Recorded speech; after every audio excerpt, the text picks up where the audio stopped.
भाई की है। आज तीन बातें आपके सामने रखूंगा जो कि मैंने यहाँ पर लिखी भी हैं।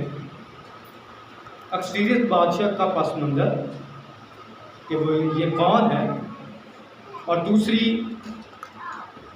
पूरी आज तक की किताब के अंदर कहाँ कहाँ ज़ियाफ़त हुई और इसका मकसद क्या था, और तीसरी बात जो ख़ास तौर पर हमने पिछले अतवार सीखा था उसका आज तक की किताब का पस मंज़र है। लेकिन आयात में से आज हम इस बात पर भी गौर करेंगे जहाँ पर एक्सपीरियंस बादशाह शान अपनी दिखाता रहा। इन अल्फाज को हम आज गौर ज़ेरे बहस और ज़ेरे गौर लाएंगे। एक्सपीरियंस बादशाह की कोई पहचान तब तक नहीं हो सकती जब तक हम माजी में ना जाएं। कई बार आप देखेंगे बनी इस्राइल असीरी में रहे और कभी भी बनी इस्राइल अपनी असीरी को भूलती नहीं है। जब मिस्र की गुलामी में गए तो तब फ़िरौन की गुलामी में रहने के बाद उन्होंने जो आज़ादी हासिल की, रहाई हासिल की, उस ईद का नाम ईद फसह रखा। और भी कई तरह की आप देखेंगे असीरी में गए। पहली असीरी जो बाबल में हुई, बाबल की पहली असीरी जिसमें बादशाह ने हमला किया इसराइल पर और बिलखसूस यहूदा की सल्तनत पर हमला किया, तो ये हमला इस कदर खतरनाक था कि खुदा का कलाम बयान करता है कि दानियल और इस तरह के रईसुलज़ादे, शहजादे और हम इख्तियार वाले सबको कैद करके बाबुल गए। इसका जिक्र आप दानियल की किताब उसका पहला बाब पढ़कर देखें तो ये पहली असीरी हमें यहूदा की सल्तनत में नजर आती है। इसके बाद 597 काफ़ी में दूसरी असीरी का जिक्र भी मिलता है। ये हिजकिय्याह पहला बाब और उसकी पहली आयत से लेकर तीसरी आयत तक मुताला करेंगे तो हमें दूसरी असीरी का पता चलता है। इस असीरी में पहले यहूदा को बाबल में ले गए, उन पर चढ़ाई की और शाह यहूदा यहूयकीन, जिसको कभी कभी यहूयकीनिया भी कहा जाता है, और हिजकिय्याह और उमरा को अपने साथ बाबुल गए। फिर आज़ाद हुए। खुशी की तीसरी मर्तबा 586 काफ़ी में हम देखते हैं कि फिर बाबल में हमला किया। ये वही बाबल है जिसका आप दानियल में, हिजकिय्याह में और बहुत सारी अंबिया अकबर की किताबों में जिक्र पढ़ते हैं, जिसका नाम सिदरक, मिशक, अब्दनजूर है। ये वो तीन दोस्त थे जो इस शाह बाबुल के कहने पर आग में डाले गए थे, और उस शाह बाबुल का नाम नबूकदनेस्सर है। इसने फिर यहूदा के ख़ानदान पर, कबीले पर, सल्तनत पर चढ़ाई की और बहुत से काहनों को, बहुत से अमीरों को, नबियों को जो उस वक़्त थे उनको कैद किया, उन पर चढ़ाई की, और एक ख़तरनाक काम ये हुआ कि यरूशलेम की फसील, यरूशलेम की हैकल को और यरूशलेम शहर को बर्बाद कर दिया। बड़ी खूनरेज़ी भी हुई और तमाम यहूदी असीरी में चले। ये वो वक्त था जब बाबल की असीरी में यहूदा का ये खानदान चला गया था। लोग सोच भी नहीं सकते थे उनके साथ क्या होने वाला है, मगर खुदा उनके साथ, खुदा उनकी रहनुमाई करता था। अब खास ये वक्त था कि जब वो असीरी में चले गए तो अपने खुदा को, अपने यहोवा लश्करों के खुदा को वो याद करें। इस दौरान नबूकदनेस्सर ने हैकल के बर्तन को भी छीन वहां से चोरी कर लिया और जश्न के तौर पर हैकल के सोने के बर्तनों में मैनोशी करता रहा। खुदा ने इसकी सजा इस को यूं दी कि जब वो जिस रात मैनोशी कर रहा था तो बाबल के अंदर एक जश्न चल रहा था और हैकल के बर्तनों में ही वो मैनोशी की जा रही थी। खुदा ने किसी को तैयार किया और नबूकदनेस्सर को कत्ल कर दिया गया। इसके कत्ल होने के बाद इसका बेटा नबूकदनेस्सर का वो तख्ते बाबल पर बैठा, वो भी ज़्यादा देर जिंदा ना रहा। एक साजिश के तहत इसको भी कत्ल कर दिया गया। यूं बाबल की हुकूमत आहिस्ता आहिस्ता कमज़ोर होती चली गई। जब ये हुकूमत कमज़ोर हो रही थी तो हम देखते हैं कि फारस ने इस पर हमला किया और वो कामयाब हुआ। बाबली हुकूमत एक बैनुल अक़वामी हुकूमत, बाबली हुकूमत एक आलमगीर हुकूमत जिसका राज पूरी दुनिया के अंदर चलता था। अब ये हुकूमत अपने पैर, अपने हाथ गंवा चुकी थी, अब ये कमज़ोर हो चुकी थी। तभी फारस ने इस पर हुकूमत की और उसका ये कारनामा ना सिर्फ तारीख में बल्कि बाइबल मुकद्दस में भी बयान किया गया है। उसने खूनरेज़ी ना की बल्कि वहाँ के दीनी बुतखानों को, बल्कि यहाँ तक कि दुनिया की तमाम तक रस्म और रवाज को, तहजीब को भी उसने रिस्पेक्ट दी। यही वजह थी कि फारस ने बनी इस्राइल को, यहूदा के ख़ानदान को ये ख़त लिखकर ऐलान कर दिया, इजाज़त दे दी कि वो वापस यरूशलेम में जाएं, अपने घर बनाएं, हैकल तैयार करें और किसी भी तरह की उनको ज़रूरत है तो वो हुकूमत से ले सकती हैं।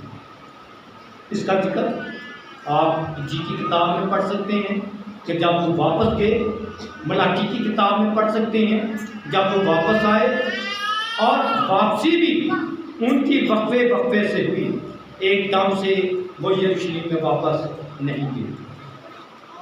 जब वो वापस गए तो वहाँ पर उन्होंने जाकर अपनी रहाइश को यरूशलेम में दोबारा से कायम किया। फारस की वफात के बाद खुदा का कलाम ये बयान करता है कि उनका एक सिपाही जिसका नाम दारा अव्वल था, उसने हुकूमत बाग दौलत संभाली। दारा अव्वल ने भी इन्हीं बातों पर गौर किया, इन्हीं बातों को कायम रखा, और जब ये भी इस दुनिया से कूच कर गया तो इसका एक बेटा जिसका नाम अक्सटीरियस है वो हुकूमत में आया। अब हालात और सियासी दीनी हालात बड़े मुनज़्ज़म हो चुके थे, किसी तरह की अफरा तफरी ना थी, समूह सब कुछ चल रहा था। अक्सटीरियस ये नहीं चाहता था कि उसकी हुकूमत के दौरान किसी तरह की जंगें, लेकिन जब इसके मिजाज, इसकी तबीयत के बारे में पढ़ेंगे तो आपको ये सर फिरा हुआ शख्स नजर आएगा, बेरहम, और इसके साथ साथ वो एक जालिम के तौर पर भी आपको नजर आएगा। यही वजह थी कि एक्सपीरियंस की मुलाकात मुख्तलिफ उलमा, मुख्तलिफ सियासतदानों, मुख्तलिफ अहदेदारों के साथ बनी रहती थी ताकि उसकी हुकूमत कायम रहे और अच्छे मशवरों के साथ अपनी हुकूमत को कायम रख सके। इसकी हुकूमत की खूबसूरत बात को जो देखेंगे, जब एक्सपीरियंस आया तो आप आस्तर की किताब में मुख्तलिफ ज़ियाफ़तों का जिक्र पढ़ेंगे। पहली ज़ियाफ़त जो इसने बरसरे इक़्तिदार आने पर की, वो पहली आयत से लेकर आप पढ़ेंगे नामी आयत तक, जिसका जिक्र यूँ किया गया है इस ज़ियाफ़त का कि ये सल्तनत का तीसरा साल था। सब खादमों की ज़ियाफ़त की और यहाँ तक कि वो अपनी शान और शौकत, ताकत, सूबों के उलमा और सरदारों के हजूर ये सिलसिला जारी रहा और वक्त का तयन किया गया कि 180 दिन तक ये ज़ियाफ़त होती रही।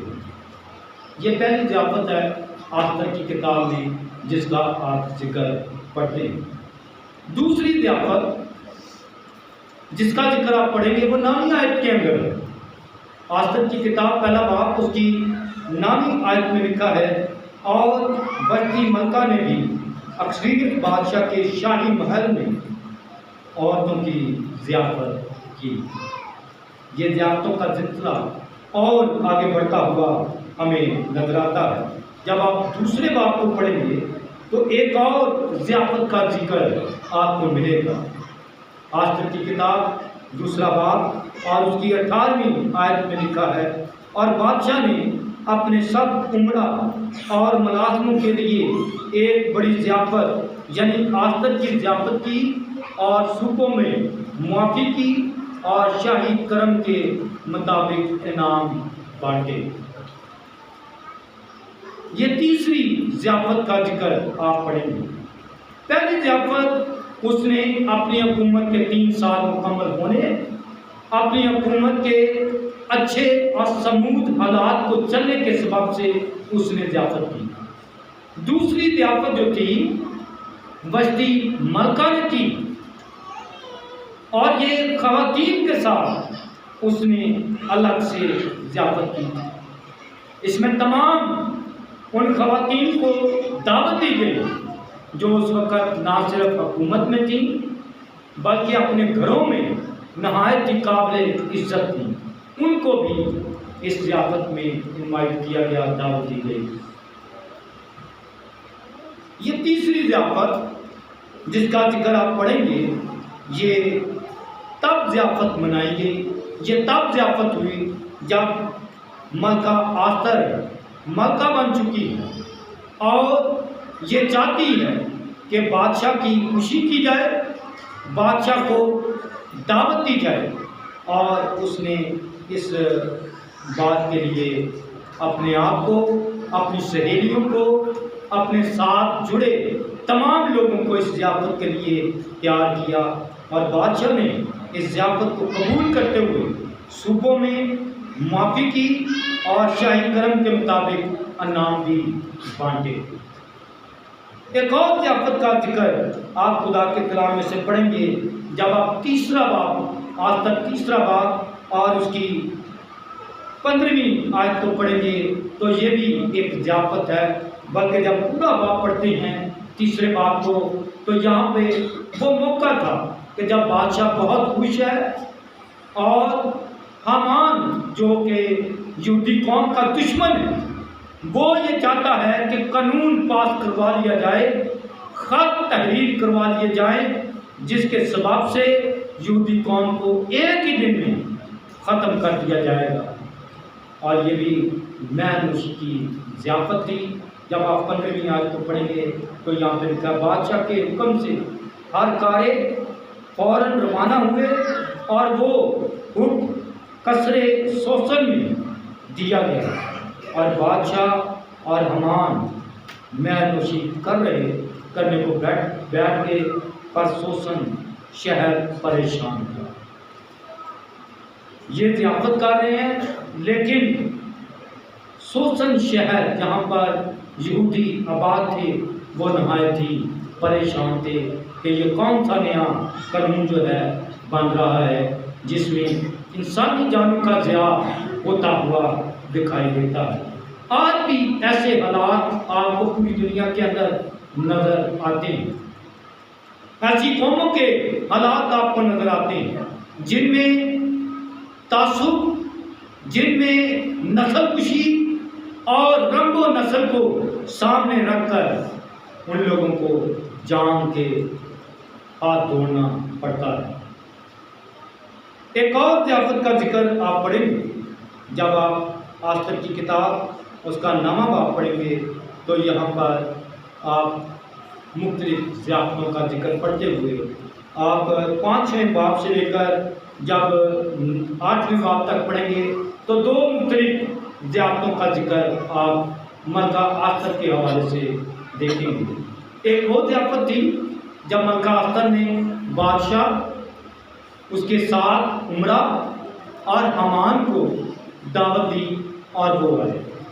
इसी तरह की दूसरी एक और ज़ियाफत मलका आस्तर ने अरेंज की और उसमें भी हमान और अक्सरीस बादशाह और दिगर अहदेदार इक़्तिदार में आने वाले लोगों को मदऊ किया गया।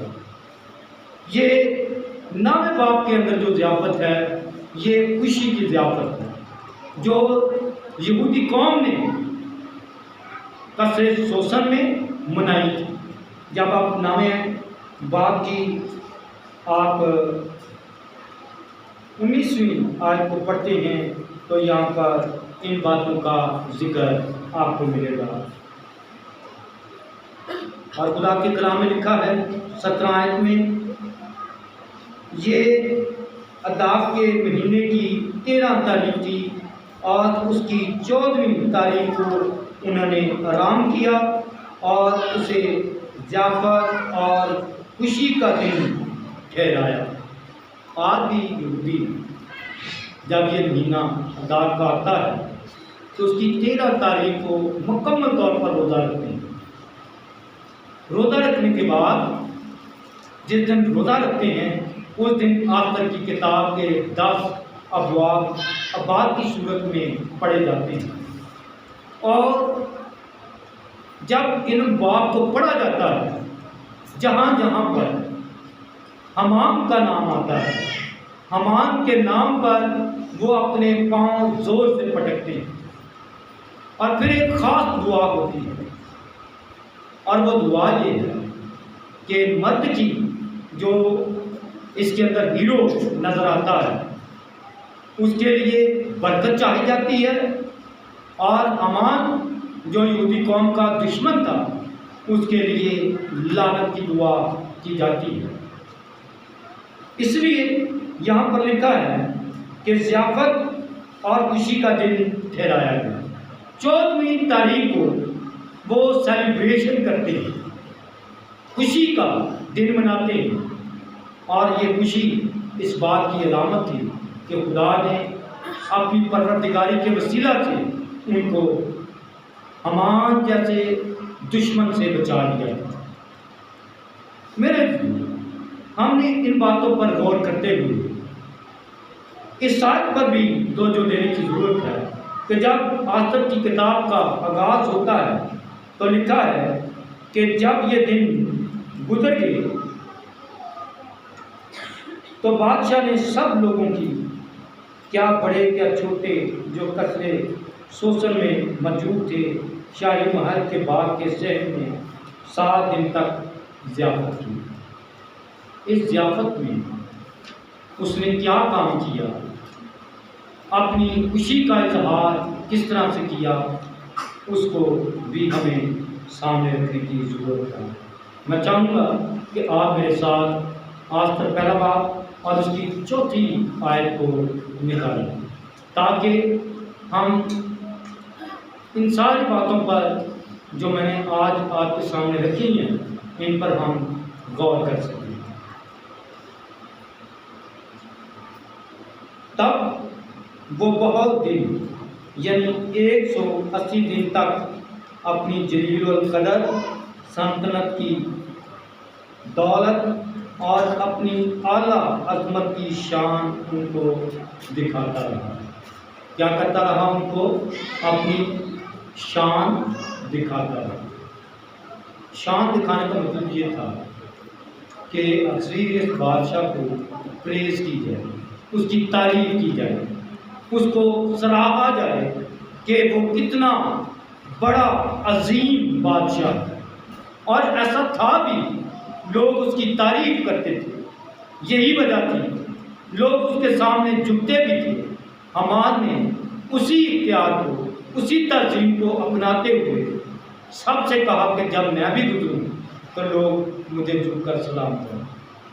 लेकिन यहूदी कौम में से जो सिपा सलार था, सिक्योरिटी गार्ड था, जिसका नाम मर्दकी है, उसने झुककर सलाम करने से इनकार कर दिया। और सबब पूछने पर उसने बताया कि हम खुदा के लोग हैं, हम ऐसा नहीं कर सकते। लेकिन अक्सरियत और हमान दोनों का मिजाज मिलता नजर आता है। हम देखते हैं कि जहाँ पर खुदा का कलाम ये कहता है वो अपनी शान दिखाता रहा, आज की दुनिया में भी लोग अपनी शान दिखाते हैं। लोग अपनी तालीम की शान दिखाते हैं, डिग्रियों की सूरत में। लोग अपनी चमचमाती गाड़ियाँ, अपने ऊंचे घर, उसमें आराइश दिखाते हैं, जो कि शान शौकत इंसान की है। वो अपनी बनाई हुई कारीगरी को दिखाते हैं और उन पर तकब्बर और गरूर करते हैं। जिस तरह से एक्सपीरियंस अपनी शान दिखाता रहा, आज के दौर पर अगर गौर किया जाए तो इंसान ना सिर्फ चमचमाती गाड़ियाँ, घर, बंगले, बल्कि अपने हुस्न की भी नुमाइश करता हुआ आपको दिखाई देगा।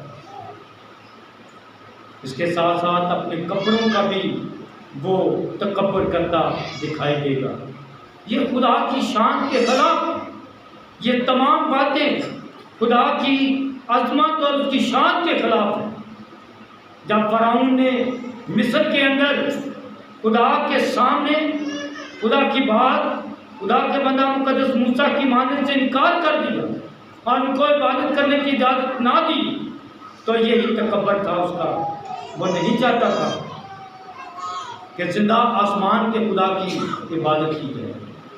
वो दावत देता था कि वहाँ पर तमाम मुजस्समे, तमाम बुत माबूद जो मिस्र में लगाए गए हैं, उनकी इबादत की जाए और उन्हीं से राहत और तस्कीन हासिल की जाए। लेकिन आसमान का खुदा अपने बंदा मुकद्दस मूसा के वसीला से ये चाहते थे कि बनी इस्राएल कौम गुलामी से निकले, आज़ादी के साथ खुदा की इबादत कर सके। मेरे जो आज भी लोग अपने रथों पर, अपने घोड़ों पर और अपनी नुमाइश पर फख्र और तकब्बुर करते हैं। खुदा ये चाहता है कि हम कलीसिया होते हुए उसकी इबादत करें, उसके हजूर आजिज़ हों।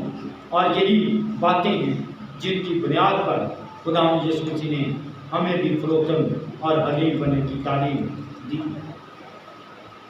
जब आप खुदा के कलाम में से देखेंगे हारून और मरियम को, तो हम देखते हैं कि वो तकब्बुर और गरूर के सबब से इस बात का इरादा करते हैं और मुकद्दस मूसा के सामने ये कहते हैं, क्या मुकद्दस मूसा ही से खुदा बातें करता है, हमसे बातें नहीं करता? आज अगर दुआया ज़िंदगी की हालत देखें, रूहानी ज़िंदगियों की हालत देखें, तो शायद हारून और मरियम के मजाज से कहीं कम नहीं नजर आए। मरियम का भी यही कहना था, खुदा हमसे भी बातें करता है, खुदा हमारा भी खुदा है। और खुदा ने मुकद्दस मूसा को बताया कि वो उसके साथ, और इसके बराबर मिसाल कायम की। और वो मिसाल ये कायम की कि जब यशवा मुकद्दस मूसा की जगह पर आया तो खुदा ने उसको ये बताया, उसको हौसला दिया, उसको कायम किया, उसे कहा सो मजबूत हो जा, हौसला रख। दलेर हो, जैसे मैं मूसा के साथ था वैसे ही तेरे साथ हूं। और यही अल्फाज आज ईमानदारों के साथ भी वादा मौजूद है। खुदा यीशु मसीह ने तमाम उन ईमानदारों के साथ जो मूसा की तरह की जिंदगी गुजारते हैं, जो ताबेदारी की जिंदगी यशवा की तरह की गुजारते हैं, उनके साथ ये वादा किया है कि देखो दुनिया के आखिर तक हमेशा मैं तुम्हारे साथ। मरियम को कोड़ इसलिए हुआ क्योंकि उसने बगावत की, खुदा के खालिद के खिलाफ आवाज उठाई। अगर और भी हम पुराने अहदनामा की बातों को तकब्बर के एतबार से देखें तो हमें बनी इस्राइल का पहला बादशाह साउल भी नजर आता है, जिसे शमूएल नबी ने बादशाह के तौर पर मुकर्रर किया।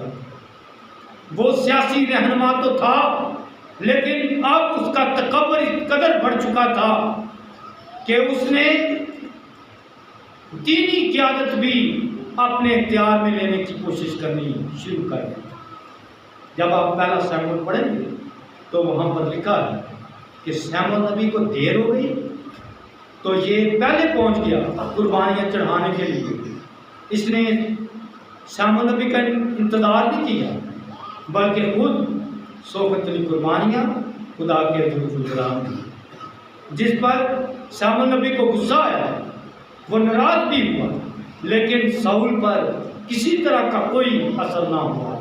और यही वजह थी कि खुदा उससे जुदा हो गया, खुदा की रूह उससे जुदा हो गई, क्योंकि उसने शमूएल नबी की इज्जत नहीं की, उसको हकारत की निगाह से देखा, उसने खुदा के खादम की उस तौर से रिस्पेक्ट नहीं की थी जिस तौर से उसे करना वाजिब था। अब खुदा का रूह साउल के साथ नहीं। मेरे जो ये क़यादत का तकब्बुर आज भी आपको मसीहदारों में भी नजर आएगा। कहीं औहदों का तकब्बुर है, कहीं कुर्सियों की देर चाल है, और कहीं पैसों की करप्शन आपको नजर आएगी। ये साउल से किसी तौर पर कम आपको नजर नहीं आएगा। रूहानी जिंदगी के अंदर हम भी इसी तरह का किरदार अदा करते हैं, और वो किरदार ये है कि हम इबादत को आम समझते हैं, हम खुदा के वक्त को कीमती वक्त नहीं समझते, जबकि खुदा का बंदा ये कहता है वक्त को गनीमत जानो क्योंकि दिन बुरे। हम बुरे दिनों का लिहाज तो करते हैं, लेकिन वक्त की कदर, वक्त को कीमती नहीं जानते। खुदा की इबादत का दिन मेरे जो मलका आस्तर की जिंदगी पर जब हम गौर करते हैं तो उसकी दुआया जिंदगी, उसकी रूहानी जिंदगी रोज़े के साथ, उसकी दुआया जिंदगी, उसकी रूहानी जिंदगी खुदावंद की हजूरी के लिए है। उसकी रूहानी जिंदगी का अक्स आप देखना चाहते हैं तो अपने चचाजाद भाई मर्द की ताबेदारी। अगर आप उसकी रूहानी जिंदगी पर गौर करना चाहते हैं तो उसने फरोख्तनी का दामन नहीं छोड़ा है। वो एक्सपीरियंस बादशाह के सामने पेश हुई और अपनी यहूदी कौम के लिए उसने आवाज़ बुलंद की। आज के दौर में अगर कोई आवाज़ बुलंद करता है तो उसकी आवाज़ को दबाने के लिए अपने ही लोग खड़े हो जाते हैं, उसकी आवाज़ को दबाने के लिए अपने ही साथी उसके मुखालफत में खड़े होते हैं।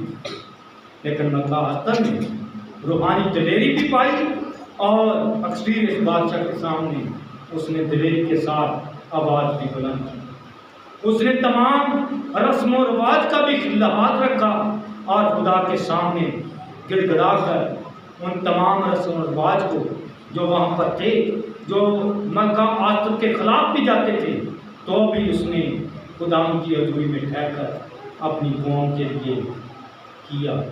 जो कुछ उसने किया अपनी कौम यहूदी को बचाने के लिए सब कुछ ऐसा किया। मेरे जो इस बेदीनी के दौर में हमारी हालत रूहानी तौर पर बिगड़ती भी दिखाई देती है। कहीं तो हमें रूहानी तौर पर तकब्बर नजर आता है, कहीं तौर पर हमारे मिजाज बिगड़ते हुए दिखाई देते हैं। लेकिन ज़रूरत इस बात की है, ज़रूरत इस बात की है, इस अमर की है, अमली तौर पर हमें क्या करने की ज़रूरत है। फिलिपियों 2 बाब हमारी ज़िंदगी की तस्वीर पेश करता है। ये जितनी बातें मैंने की उनकी तस्वीर पेश करता है, जहाँ पर खुदा यीशु मसीह के बारे में लिखा है, वैसा ही मिजाज रखो जैसा मसीह यीशु का है, वैसा ही मिजाज रखो जैसा मसीह यीशु। मेरे तो यीशु जैसा मिजाज रखने के बायस हम तकब्बर गरूर से बाहर निकल सकते हैं। आए हम अपने सिर को झुकाएं और इस बात पर गौर करें, क्या मेरा मिजाज मसीह के मिजाज जैसा है या फिर सऊल की तरह का है, या फिर अक्सरियत जो अपनी शान और शौकत दिखाता रहा उस तरह का है। क्या मेरा मिजाज किसी ऐसे मुतकब्बर बादशाह की तरह, फ़िरौन की तरह तो नहीं है? अगर ऐसा मिजाज है तो खुदाम से हम कहें, अपने दिल में कहें, हम खुदाम से बात करें कि खुदाम तुम मेरे मिजाज को बदल, मेरी ज़िंदगी को बदल, मुझे हलीम और फरोतन बनो, मेरे इरादे और ख्याल तेरी तरफ के हों। हमारा मिजाज मसीह जैसा मिजाज, हमारा मिजाज मसीह की तरह का मिजाज बन जाए। खुदाम की तारीफ हो, खुदाम का शुक्र हो।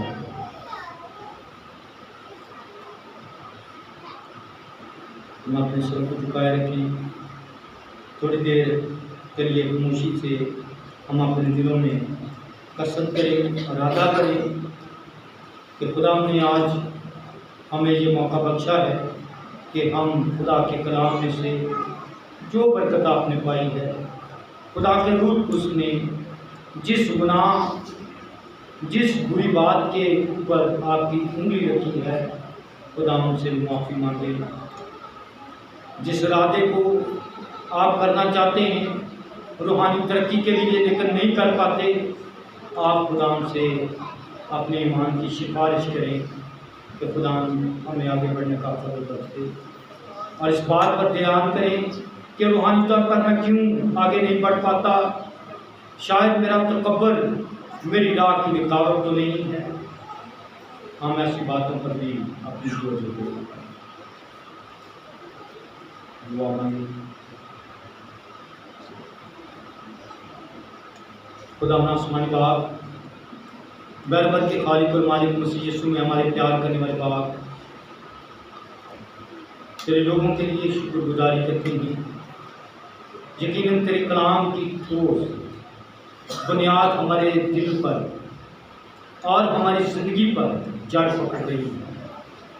आए खुदा तेरे कलाम की बरकत हमारे दिलों पर चोट दे। हमारे दिल सख्त हैं, वो टूटे, रेजा रेजा हों, और खुदा तुझे कबूल करने वाले बन सकें, हम रजू लाने वाले बन सकें। और खुदा हम सबको तौफीक अता फरमा कि हम तेरी हजूरी और तेरी बादशाही में बरकत पा सकें। आए खुदा तमाम जिंदगियों के लिए जिन्होंने तेरे कलाम को सुना सीखा है, खुदा तेरे दूर विनय करता हूँ, मसीह जैसा मिजाज अनंत फरमा। आए खुदा हमें गोश्त सनीन दिल अता फरमा, जो नरम दिल है, जो कबूलियत का दिल है। आए खुदा वो अय्याम हम बख्श दे, हम वक्त की कदर करने वाले बन सकें, हम तेरी हजूरी की बरकत को हासिल करने वाले बन सकें। मसीह खुदा यीशु के नाम से आमीन। जैसा कि खुदा में लिखा है, खुशी से देने वालों को खुदा अजीज रखता है, इसी तरह